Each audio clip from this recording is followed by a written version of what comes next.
I moved into Evergreen Place with one suitcase, a broken heart, and zero plans to fall for anyone, ever again. Then my kitchen light blew out at 10 p.m. on a Tuesday, and the woman who showed up to fix it, she was not what I expected. Eliza Vale, my landlord, 42, effortlessly gorgeous, calm in a way that made my chest ache. What started as a simple repair turned into late-night conversations, accidental touches, and a slow burn so intense I could barely breathe. But she had walls. I had scars. And between us stood every reason this shouldn't happen. Until the night of the storm, when the power went out, and we ran out of reasons to keep pretending.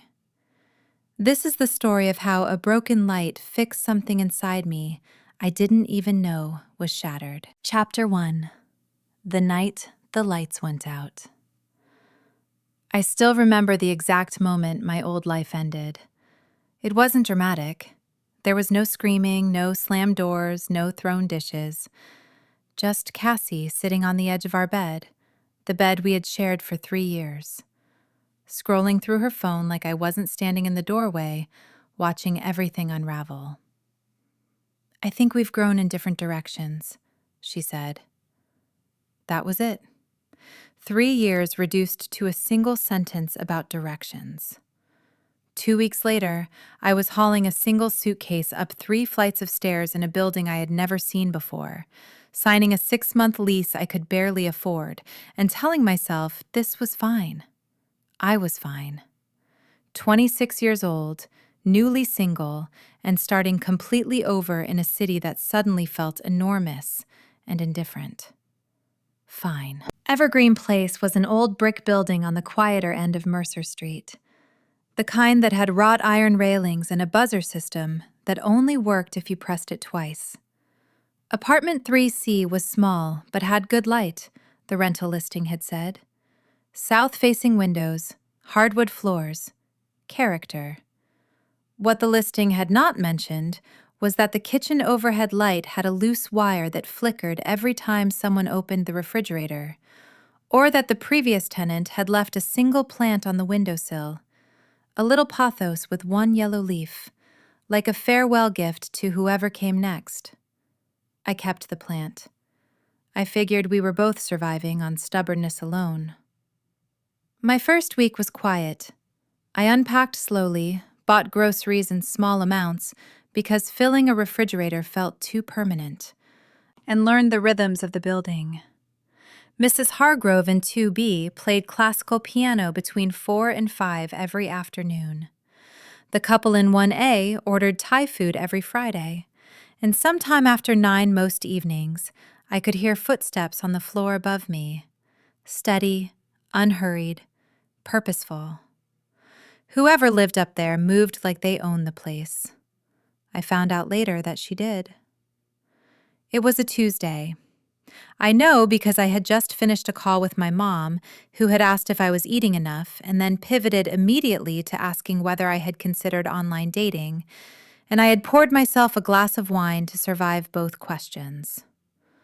I was standing in my kitchen, laptop open on the counter, half-heartedly scrolling through apartment decor ideas I couldn't afford, when the overhead light made a sound like a small, exhausted sigh, and went out. Not a flicker this time.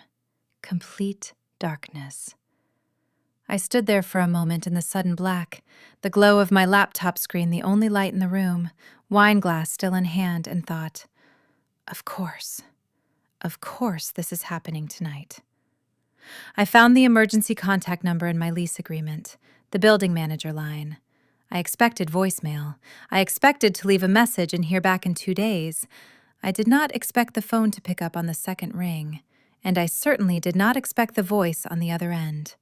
Low, unhurried, warm in a way that was completely at odds with the fact that it was nearly 10 o'clock at night. Evergreen Place, this is Eliza. I blinked. Oh, hi. Sorry, I wasn't expecting. This is Nora, apartment 3C. My kitchen light just went out completely. I think there's a wiring issue. A pause.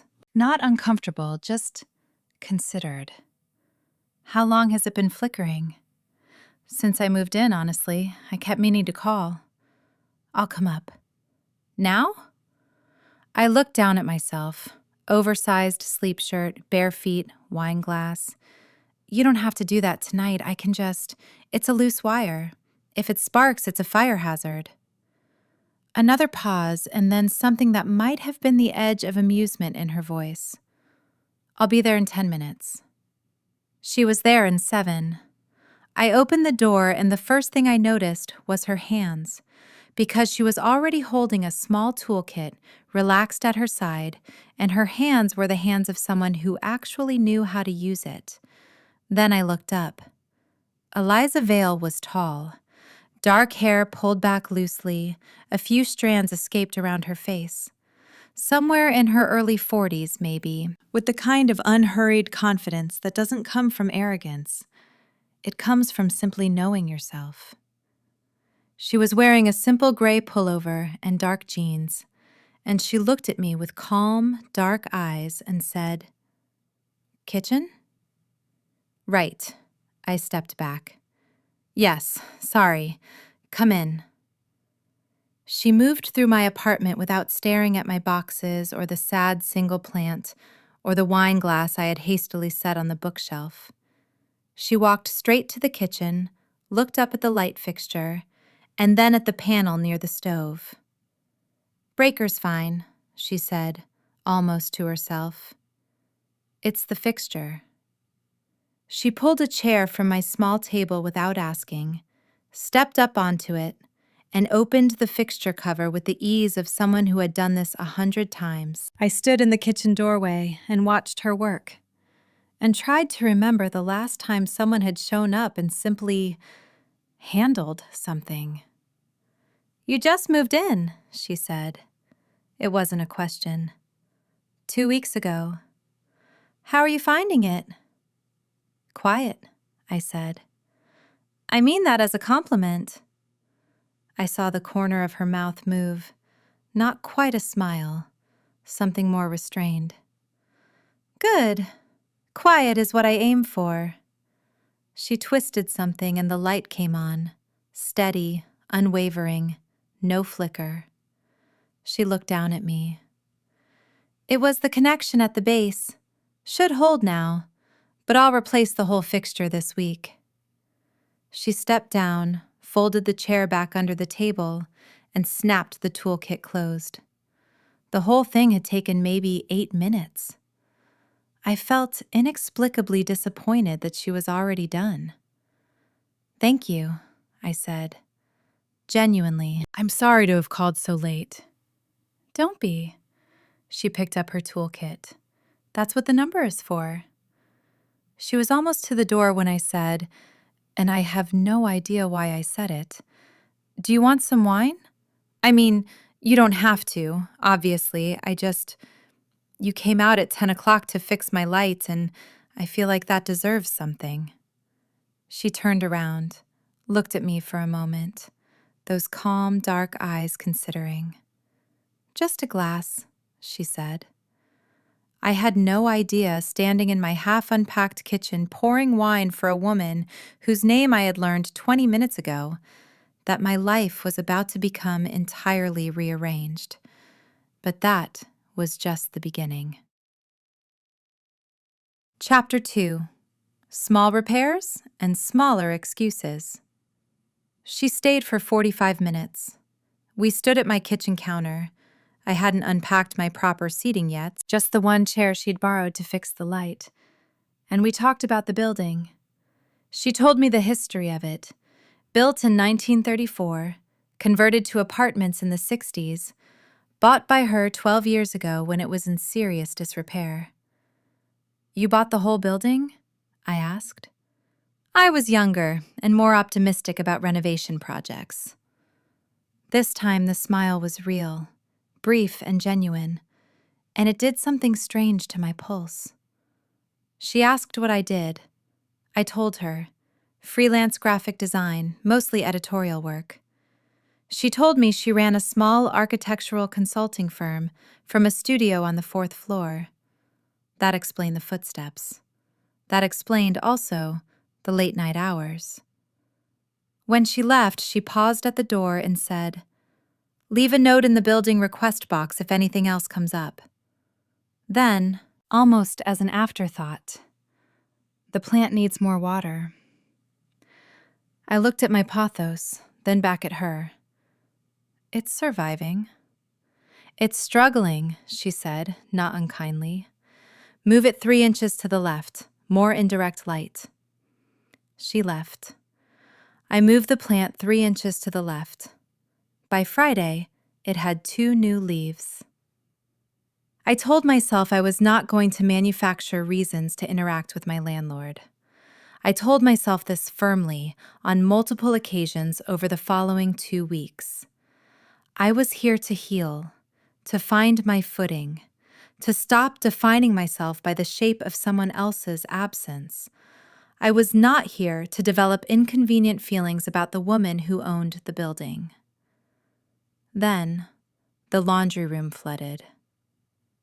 In my defense, I had no idea the washing machine had a slow leak that activated under the specific pressure of a full load. I discovered this at 7 in the evening when I came downstairs to switch my laundry and found half an inch of water spreading slowly across the laundry room floor, my clothes spinning cheerfully in a machine that was absolutely not stopping on its own. I waded in, turned off the machine, and stared at the situation. Then I went and knocked on the door at the end of the 1st floor hallway, the one that had a small brass plate that said, "Building Office," because I had figured out by now that this was where Eliza spent most of her evenings, in a space that was technically the building office, but functioned more like a secondary studio, light always on, quiet music drifting under the door after 9. She opened it already holding a phone mid-call. She saw my face, said into the phone, "I'll call you back," and hung up. "Laundry room," I said. "Flooding situation." She grabbed a toolkit and a shop towel without a word and followed me downstairs. She had the supply line capped in 4 minutes. Then she got a mop from the utility closet and handed me one without discussion, and we mopped the laundry room floor together in companionable silence, while my wet clothes sat in a pile on the machine. "I'm sorry about your call," I said. "It wasn't important." She wrung out the mop. "You've had a run of bad luck with this apartment." "Story of my life lately," I said, and then immediately wished I hadn't, because it was the first personal thing I had offered, and it sat in the air between us. She looked at me over the mop handle. Not with pity, something more careful than that. "It tends to even out," she said. That was all. But the way she said it, like a statement of absolute fact, like someone who had seen enough of the long view to know, settled something in my chest that had been restless for weeks. We carried the wet laundry to a dryer that actually worked, and she stood there while it ran the first 10 minutes to make sure it was draining correctly, and I sat on the folding table and she leaned against the wall, and we talked about nothing in particular. The neighborhood, a restaurant around the corner she recommended, whether the ivy on the building facade was a feature or a structural concern. Both, she said. She left when the dryer cycle confirmed it was running clean. At the door, she paused, same as last time, and said, "I'll replace the machine this week." "You don't have to do it this week," I said. "It's my building," she said simply. "It's my responsibility." I watched her walk back down the hallway. I thought about the word responsibility and the way she wore it, not like a burden, but like a coat that fit exactly right. I told myself again, not developing feelings, not doing this. I had no idea what was coming. Chapter 3. The Afternoon of the Broken Fan. She replaced the laundry machine on Wednesday. She texted, she had my number now from the original call, to let me know access would be limited from 9 to noon. Professional, brief, practical. I saved her contact as Eliza Building and immediately felt silly about the parenthetical. I deleted the parenthetical. I kept it as just Eliza. The broken fan happened 3 weeks later, on a genuinely sweltering afternoon in late July, when the city had turned into something you survived rather than experienced. My bedroom ceiling fan made 3 slow rotations, issued a grinding protest, and stopped. I lay on my bed in the heat and stared at it, and thought about all the choices that had led me to this moment. I texted Eliza instead of using the request box. I told myself this was faster. I was not thinking about how I had started to look forward to her replies, the economical, composed responses that somehow always contained more warmth than their word count suggested. Eliza, 7:43 p.m. I can come by now if that works. I was in a sundress, and my hair was in a messy bun, and the apartment was warm, and I had been eating cereal for dinner, which was not a representation of myself I had planned to offer. But I said yes. She came up with a fan motor replacement she had apparently already sourced, which meant she had seen this coming before I had noticed the problem. That detail undid something in me a little. The quiet, competent care of it. She worked on the fan while I sat on my bed trying to read, and failing completely because I was entirely too aware of her. The line of her shoulders as she reached up, the occasional quiet sound she made when fitting something into place, the way her sleeves were rolled up and her forearms were doing something genuinely unfair. "Do you fix everything yourself?" I asked, to have something to do with my mouth that wasn't staring. "Most things," she said. "I bought this building because I wanted to understand it. You can't understand something you outsource entirely." That's a philosophy. It's a habit. She turned the fan on low. It hummed, perfectly steady.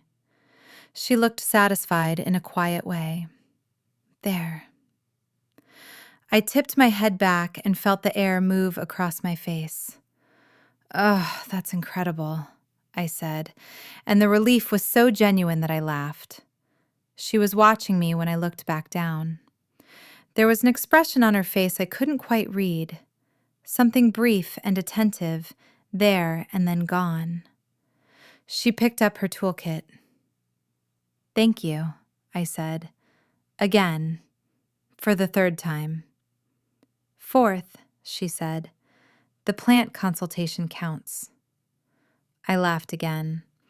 "Does that usually come with the lease?" "Only if you look like you need it." She said it lightly, but there was something underneath that made my heart do a slow, unsteady turn. She was already at the door. "Drink water tonight. It's supposed to stay warm." After she left, I sat on my bed under the turning fan and had a very direct, very honest conversation with myself. I was attracted to my landlord, my gorgeous, composed, older landlord, who showed up at inconvenient hours with toolkits and quiet competence and said things like, "You can't understand something you outsource entirely," who noticed my plant needed water, who had already, without apparent effort, become the most interesting person in my current life. This was not a good idea. And yet, I was so wrong about what I thought I could control. Chapter 4. What She Told Me on the Stairs. It was Mrs. Hargrove who first said anything. I ran into her on the 2nd floor landing one morning, both of us with coffee, both of us slightly underprepared for human interaction. She was 73 and had lived in 2B for 19 years and had opinions about everything, delivered with the cheerful certainty of someone who had earned them. She looked at me over her mug and said, "You've been spending time with Eliza?"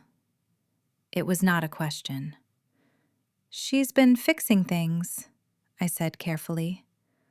Mrs. Hargrove looked deeply unconvinced. She fixed the Bradleys' garbage disposal last year, and I can assure you she did not visit them 4 times in 3 weeks. I've had a lot of things break. Nora, darling. She patted my arm. Things break in this building all the time. She sends her maintenance contractor for most of them. She comes herself when she wants to. She said this with the serenity of someone who had been watching people fall for each other for 7 decades and found it all very predictable and very sweet. Then she went back into her apartment and left me standing on the landing with my coffee going cold. I thought about that for the rest of the week. I thought about it the following Thursday when I locked myself out. Genuinely, accidentally, in the middle of a work call I had stepped into the hallway to take, and had to knock on Eliza's studio door, and she opened it with reading glasses pushed up on her head and blueprints spread across her desk, and just looked at me and said, "Keys inside?" I was on a call. "Come in," she said. "I have a spare." I sat in her studio while she found the spare key, and I looked at the space around me. Drafting table and desk, and a whole wall of architectural drawings pinned neatly. Good light from the north-facing windows. A small record player in the corner that was currently very quietly playing something that sounded like late-night jazz. It was a space that told you exactly who lived in it. Ordered, considered, warm in a way that was subtle enough to miss if you weren't paying attention. She handed me the spare key. Our fingers touched, brief, incidental, and I felt it from my hand all the way to somewhere behind my sternum. "Nice studio," I said, instead of anything honest. "It suits me." She leaned against the desk edge, arms crossed, considering me with that calm, attentive look I had started to look for without meaning to. "How's the design work going?" "I just got a book cover commission," I said. "First one." Something moved across her face. Not just polite interest. Genuine pleasure. "That's significant. What's the genre?" "Literary fiction. I'm nervous about it." "Why nervous?" "Because the design has to carry the whole emotional argument of a book in one image." I said it before thinking, and then laughed a little. "Sorry, that was more serious than your question deserved." "No," she said. "That's exactly the right way to think about it." We stayed talking for 40 minutes about design and architecture and the argument of a single image versus the argument of an entire building. She talked about a restoration project she was consulting on, an old courthouse in a coastal town, something about preserving the logic of the original structure while making it livable again. She talked about it the way people talk about things they genuinely love, with precision and feeling in the same breath. And I sat in her studio chair and felt something in my chest open like a window I had forgotten was there. When I finally left, I was halfway down the stairs when I heard her door open again. "Nora!" I turned. She was in the doorway, one hand on the frame. "The book cover commission," she said. "You'll do it well. You think about the whole thing. That's the part most people can't learn." She went back inside. I stood on the stairs for a moment, holding the spare key, and thought about all the reasons this was still a terrible idea. I could only come up with a few of them now, and they were getting quieter. Chapter 5. The Street Fair and the Almost. The Mercer Street Summer Fair happened on the last Saturday of July. The whole block went pedestrian. Food stalls and music and the kind of easy, slow afternoon that cities manufacture once a year to remind you why you chose them. I had been planning to go alone. I was, in fact, excellent at alone by now. I had been practicing it for months. Then I stepped out of my building door and nearly collided with Eliza, who was stepping out of hers. The side entrance from the lobby, the one the tenants didn't usually use, carrying a reusable bag and looking as composed as ever in a linen shirt the color of sea glass. We stood on the front steps. "Fair?" I asked. "Errand," she said. Then she looked at the street, at me. "But yes, if you're—" "I was just going down," I said. "If you wanted company." A beat, in which I was very aware of her looking at me. "Sure," she said. We walked the fair together for 2 hours, which was not in either of our plans and which we navigated by simply not naming it, treating it as a thing that was happening rather than a thing that was decided. She bought tomatoes from the farmer's stand, and I bought a print from a local artist, and we shared a plate of something from a Lebanese food stall that was genuinely the best thing I had eaten in months. She told me her errand had been to buy coffee beans from a roaster she liked, who only had a weekend stall. I told her the print was going in my kitchen, near the plant. "How is the plant?" she asked, and there was that edge of amusement in her voice. "Thriving," I said. 7 new leaves. I've named it." "What did you name it?" "Eliza." I said it before I thought about it, and then my face was warm and I kept walking. "Because it recovered when I paid attention to it." The silence that followed was about 4 seconds long. It felt longer. I could not look at her. "Nora." Her voice was even. "Sorry, ignore that." "I'm not going to ignore it." She stopped walking. I stopped walking. We were beside a flower stall, yellow and orange blooms on one side, the noise of the fair all around us, and she was looking at me with an expression I couldn't entirely decode. Careful and something else, something more unguarded than I was used to from her. "But I need you to understand that I'm—" She stopped, started again. "I'm your landlord, Nora. There's an imbalance in that." "I know that," I said, "and you just came out of something difficult." "I know that too." "So do I." She said it quietly, and the "so do I" landed differently than the rest of it. Like a door, not quite open, but noticeably unlocked. She started walking again. I walked beside her. We didn't touch, we didn't name anything, but something had shifted between us. A degree of acknowledgement, barely measurable but absolutely real, and I spent the walk home in a state of suspended feeling. Everything in me lit up and held very still. At the building steps, she said, "The book cover, how's it going?" "I start sketches Monday," I said. "Good." She looked at me once more, that careful, attentive gaze, and then said goodnight and went inside. I stood on the steps for a moment in the warm evening air. Everything was about to change, and I didn't know it yet. Chapter 6. What Cassie Did and What Eliza Said.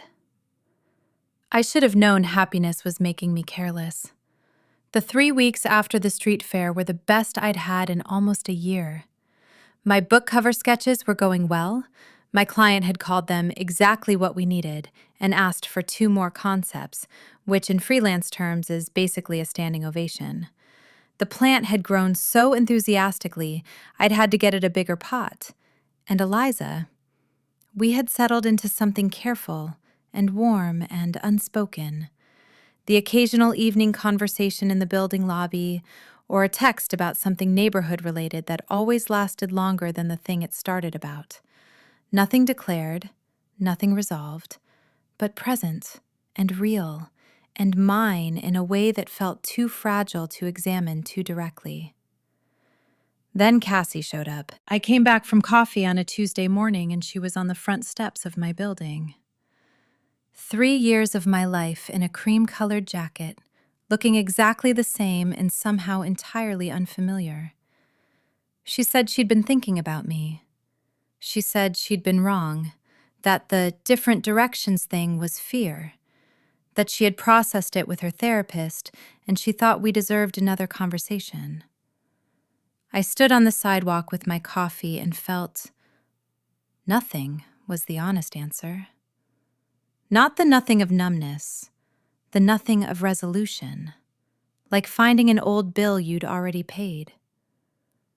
I'm not in the same place I was, I said. I think we both needed this. Cassie looked surprised, then hurt, then nodded in the way people do when they'd prepared for a different scene. She left after 10 minutes. It was almost nothing. It felt enormous. I went inside and ran straight into Eliza in the lobby. She was getting her mail. She took one look at my face and said, "My office or yours?" "Yours," I said, without thinking. She made tea. I hadn't known she made tea. Her counter held an organized collection of tins, and she sat at her desk and I sat on the couch that occupied one wall of the studio that I now thought of as a normal place to be, and I told her about Cassie. The whole thing. The leaving, the 2 weeks of dismantling a shared life, the apartment, the months of putting myself back together piece by piece. She listened without interrupting. This was one of the things about Eliza. She was a complete and unhurried listener. She made you feel like you had all the time in the world and she was spending it voluntarily. When I finished, she was quiet for a moment. Then, "How do you feel?" "Finished," I said. Like I turned in a project I'd been carrying too long. "That's healthy." "Is it?" I looked at her. "Because I don't feel sad. I thought I'd feel sad." "Maybe you already did," she said. "Maybe the sad part was living it. This was just the paperwork." I laughed. Then she smiled, fully this time, the whole thing, and it landed in my chest like something I would keep. "Eliza." I said her name and she looked at me and I said, carefully, "Can I ask you something personal?" A pause. "You can ask." "The so do I thing at the fair, the coming out of something difficult." She set her mug down, looked at the window for a moment. "I was in a relationship for 6 years," she said. "It ended 2 years ago. She was brilliant, and I loved her, and we wanted different things from our lives in the end. The building kept me sane, honestly, having something concrete to take care of." "I understand that," I said softly. "I know you do." She looked back at me. "That's part of the problem." The air between us was very specific now, charged with something we were both holding still. Then her phone rang. Work. She took it, mouthing sorry, and I took my tea and let myself out and thought, I thought I had lost the thread of this, but I hadn't. Neither had she. The worst was yet to come, but so was everything worth having. Chapter 7. The Night It Almost Broke. I made a mistake. In my defense, it was the kind of mistake that looks like courage until it doesn't. It was a Thursday evening, 3 days after the Cassie conversation, and I was on my 3rd glass of wine and finishing the final book cover design, which I had decided was done and was, in fact, genuinely good. I could feel that about it, the way you sometimes can. I was feeling warm and capable and reckless in the specific way that wine and late-night accomplishment produce, and I texted Eliza. Me, 10:47 p.m. Finished the book cover. Think it might be the best thing I've ever made. Want to see it? Eliza, 10:52 p.m. Yes, come up if you want. I should have waited until morning. I knew it when I knocked on her studio door and she opened it in a softer version of her usual self, looser, late evening, her hair down for the first time, and something about that undid my careful self entirely. I showed her the design on my laptop. She looked at it for a long time, the way she looked at everything, with full attention, unhurried. Then she said, "This is extraordinary, Nora." And I, wine warm and entirely too full of feelings, said, "I want to tell you something." She went still. "I know you think there's an imbalance," I said. "I know you're being careful, and I know why, and I think it's one of the things I stopped. "I like you. Not in a passing way, in a way that's been building for 3 months, and I'm not going to pretend it isn't there because pretending is something I'm done with." The silence was long. She set my laptop aside very carefully. When she looked at me, there was something in her expression that wasn't rejection, but it also wasn't the thing I'd asked for. "Nora," her voice was even, but gentle, "I hear you, I do. And I am not telling you that I feel nothing." A breath. "But you had a significant ending 3 months ago, and I've been in your life since week 1. And I need to know that what you're feeling isn't just relief, isn't just the first warm thing after a cold season." I heard her, truly heard her. And the worst part was that I couldn't prove it, standing there, wine in my blood and certainty in my chest, and no way to offer the kind of evidence that would satisfy a careful person's reasonable doubt. "Okay," I said. I picked up my laptop. "I understand." I went home. I did not sleep well. For the next week, we were polite. She texted about a building maintenance notice. I replied appropriately. We passed in the hallway and said hello with the careful warmth of people maintaining something that had been briefly strained. It was fine. It was exactly as awful as fine can be. I missed her. Not the version of her I had confessed to, but the version that made tea and listened to everything and said things like it tends to even out. The version that was already mine before I tried to claim it louder. Mrs. Hargrove knocked on my door on day 5 with a pan of shortbread and said, "Whatever happened, fix it," and left. I stood in my kitchen under my repaired light and looked at the plant that was named after her and thought, she wasn't wrong to be careful. She was protecting both of us. The question was whether I could be patient enough for it to mean something. Little did I know the storm was coming, in every sense. Chapter 8. The Storm. The forecast said heavy weather. The city said it louder on Friday morning. Alerts on phones, grocery stores stripped of candles and bottled water. The kind of sky by 4 o'clock that turns the whole world a specific shade of yellow-gray that makes your body say, shelter. I had candles. I had a charged laptop. I had leftover soup from Wednesday and the strange, coiled feeling of waiting for something larger than rain. The power went out at 8:13 p.m. My whole building went dark at once. I know because I heard 3 simultaneous reactions from 3 different floors, including what was unmistakably Mrs. Hargrove saying something quite colorful in the dark. I lit my candles, checked my phone. The outage covered 12 blocks. No estimated restoration. I was sitting in my candlelit kitchen, soup on the unresponsive stove, trying to open a can of something cold and acceptable, when someone knocked on my door. Eliza. She was holding a battery-powered lantern and a covered pot, and she looked at me and said, "I made soup before the power went. Enough for 2. Can I?" I stepped back. "Please." We ate at my small kitchen table by lantern and candlelight. the storm arriving fully now, rain against the windows and sheets, the occasional low percussion of thunder.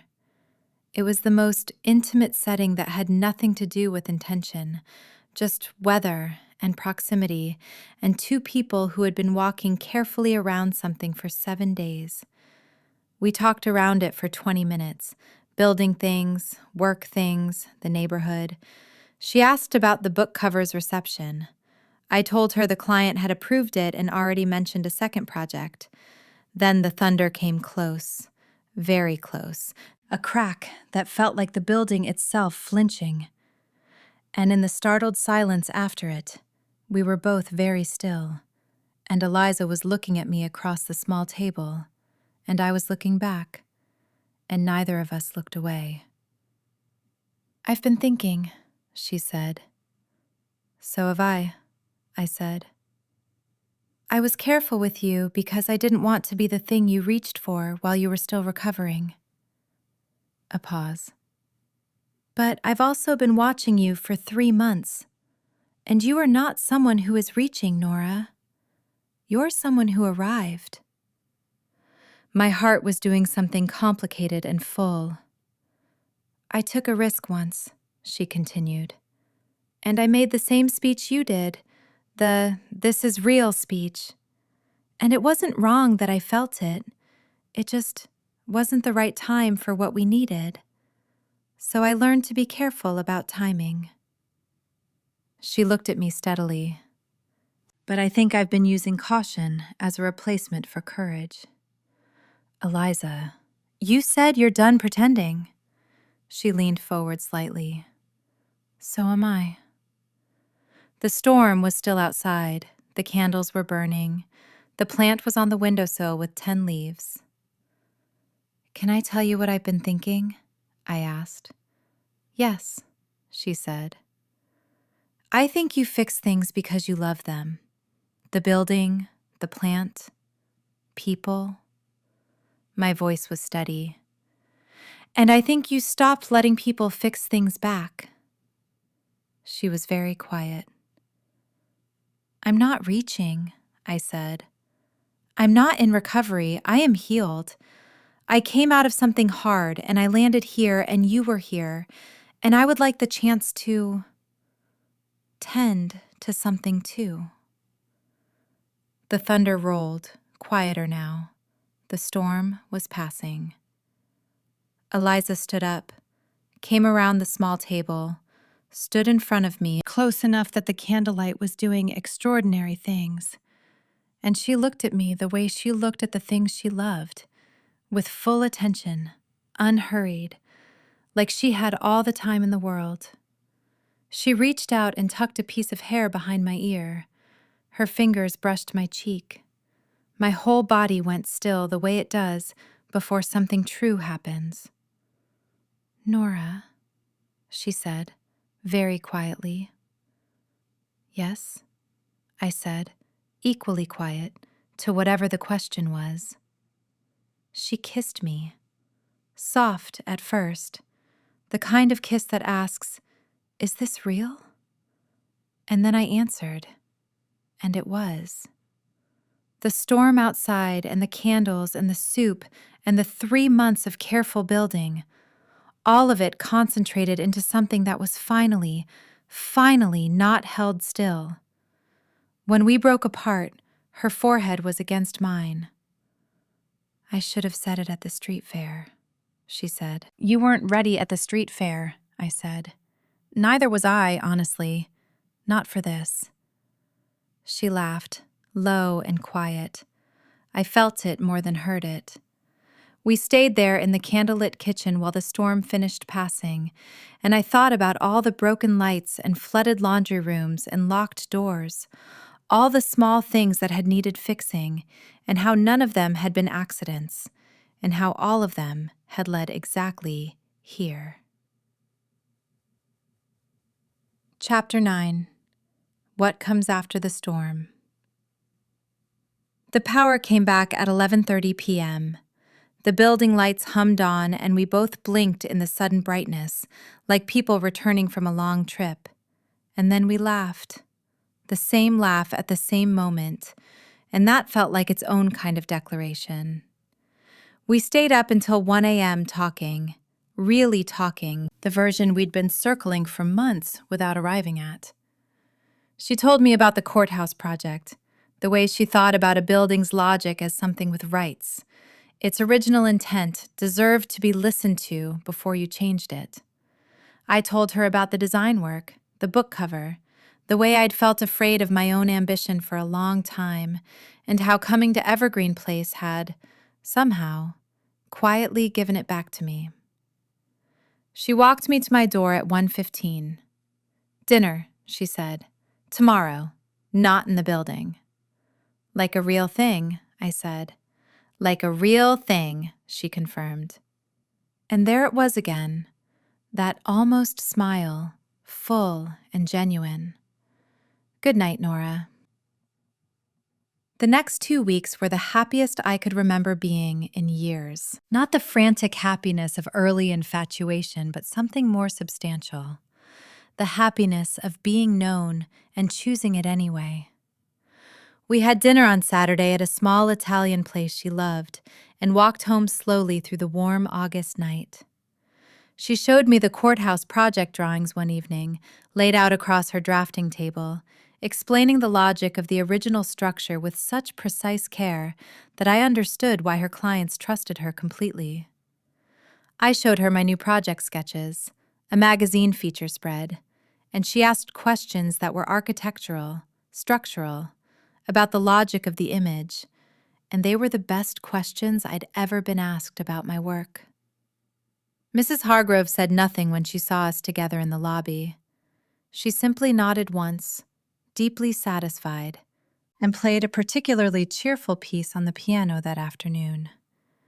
We were careful in the ways that mattered, and not careful in the ways that didn't. She called me on Tuesday evenings from her studio just to talk.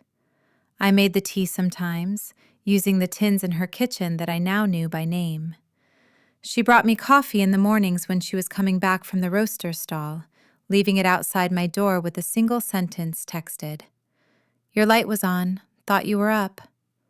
I always was. One evening, I came home to find she'd fixed a loose board in the third-floor hallway, something I'd been stepping around carefully for weeks. And I knocked on her studio door and said, "You didn't have to do that." And she looked at me and said, "I know." And that was a whole conversation in 3 words. The only shadow was the building itself. She mentioned it once, carefully, on a Sunday evening. The building had been approached by a developer, a significant offer. She said it evenly, watching my face, and I kept mine as neutral as I could because I understood what was at stake, and it wasn't only my apartment. "Are you considering it?" I asked. "I'm considering everything," she said, "the way I do."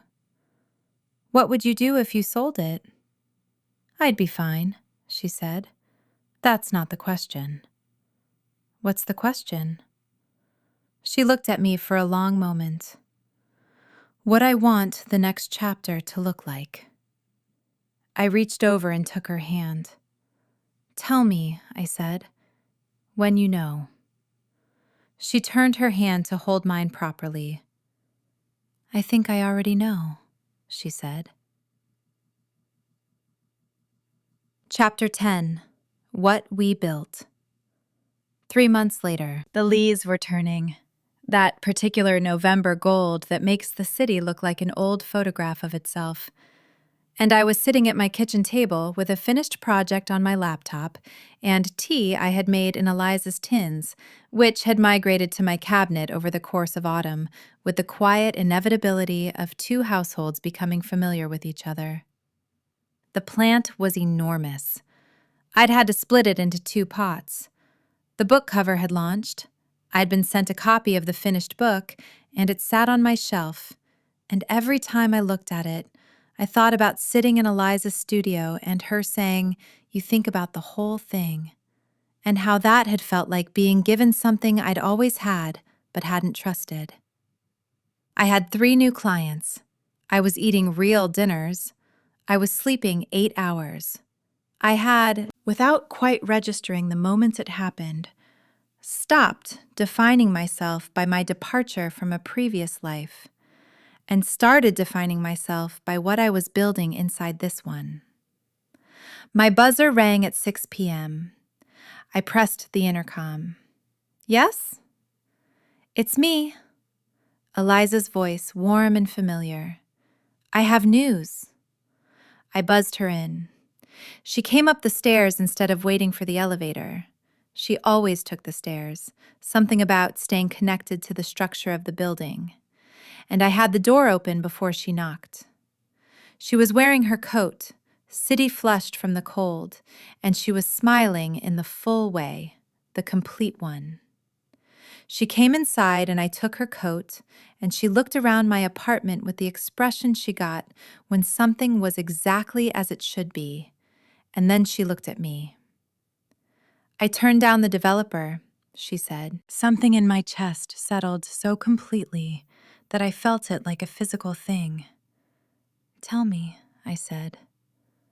The building is 40 years of work, she said. It's Mrs. Hargrove's piano and your pothos and the logic of the original structure and the ivy on the facade that is absolutely a structural concern and also completely worth keeping. She looked at me steadily. And it is, at this point, where I live, where you live. And I would rather know what I'm building here than take a check for what someone else would tear down. I crossed the kitchen and she opened her arms before I reached her, and I walked into them and stood there in my kitchen under the repaired light, held by the woman who had come to fix it on a Tuesday night in July when I had nothing but a suitcase and a struggling plant and the raw, uncertain beginning of starting over. You know what I've been thinking? I said into her shoulder. Tell me. I moved here because I needed to be somewhere that wasn't what I came from. I didn't know it would become somewhere I was running toward. Her arms tightened a little. You were fixing things before I arrived, I said. The wiring, the machines, the whole structure. And I kept showing up with broken things. I leaned back to look at her. I think maybe I was part of the renovation. She looked at me with that full, unhurried attention, and there was something in her eyes that was certain and warm and completely unguarded. You were never broken, she said. You were load-bearing all along. I just saw it before you did. I kissed her. There, in the kitchen, under the steady light, with the plant on the windowsill and the city turning gold outside, and every chapter of this year stacked behind us like floors of a building that had been faithfully, carefully restored. Later, she told me she had called her client about the courthouse project. The scope had expanded, a full interior restoration. She would be on it for the next year at least. I told her about my newest commission, a quarterly magazine contract, steady work that didn't require me to brace for every slow month. We made dinner together in my kitchen, learning each other's habits the way you do when something has stopped being careful and started being real. She diced vegetables with the same precision she brought to everything. I burned a corner of the bread, and she said nothing, just quietly moved the pan. We ate at the small table where we had weathered the storm, and outside the window the city was going dark in the early November way.